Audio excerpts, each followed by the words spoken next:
Teamwork makes the dream work na beast mode si Jonathan Kuminga, pinagpo-poster dunk ang Toronto. Sobrang hassle naman ni Stephen Curry, nagpaulan ng tres ang greatest shooter. Golden State Warriors versus Toronto Raptors, balik starting lineup ngayon si Klay dahil out sa game na ito ang rookie na si Podziemski. Wala din ang isang key player ng Warriors na si Andrew Wiggins. Well, first quarter, unang 7 puntos ng Warriors nanggaling kay Moses Moody. Yun nga lang, maaga rin nag-init ang Toronto kung saan gumawa sila ng run, hawak ng home team ang 8 points lead. Under 6 minutes, nahabol na lang yan ng Warriors nang magsimula ng uminit ang shooting ni Curry. Back-to-back 3-pointer ang kinana ng greatest shooter, baba na lang sa 1 point ang lead ng home team. Pero under 2 minutes, muling nakapag-run ang Raptors. Bagya namang sumasagot ang Warriors bago mag-end ang first quarter, isang tres pang kinana ni Chris Paul. 31-28 end of first quarter, leading scorer ng Raptors si RJ Barrett na mayroon ng 9 points. Second quarter,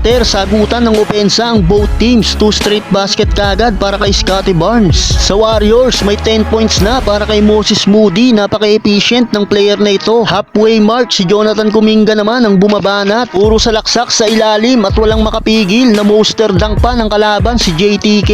Mala Russell Westbrook kung dumakdak itong si Kuminga. Tig-isang tres pa para kay Moody at Curry para maitablang talaan. Under 2 minutes, mukhang nadali pa ng injury ang star player ng Toronto na si Scottie Barnes. Matapos itong mag-contest sa ataking ginawa ni Kuminga, nadali pa ata ito sa kamay kaya diretso locker room si Barnes. Well, matapos niyan, grabe ang hustle play ni Curry, nakikipagkarambola, makuha lang ang bola. Nakuha naman ni Steph at naipasa kay Kuminga, easy dunk na yan. 64-61 end of first half.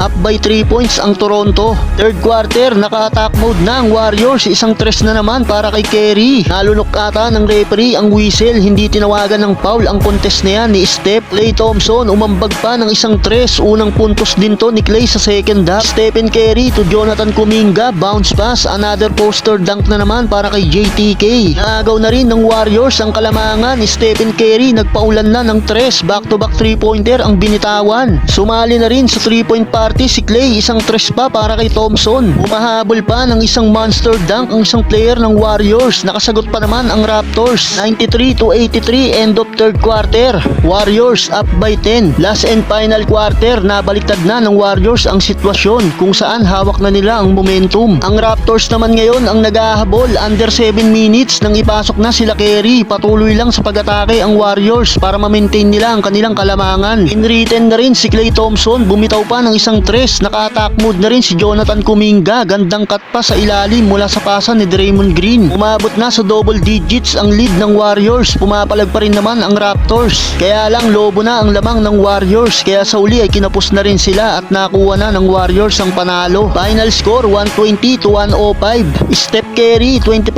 points, 6 rebounds, 6 assists. Sinundan ng 24 points ni Kuminga, 17 kay Moody, 14 points naman kay Thompson, 13 para kay CP3.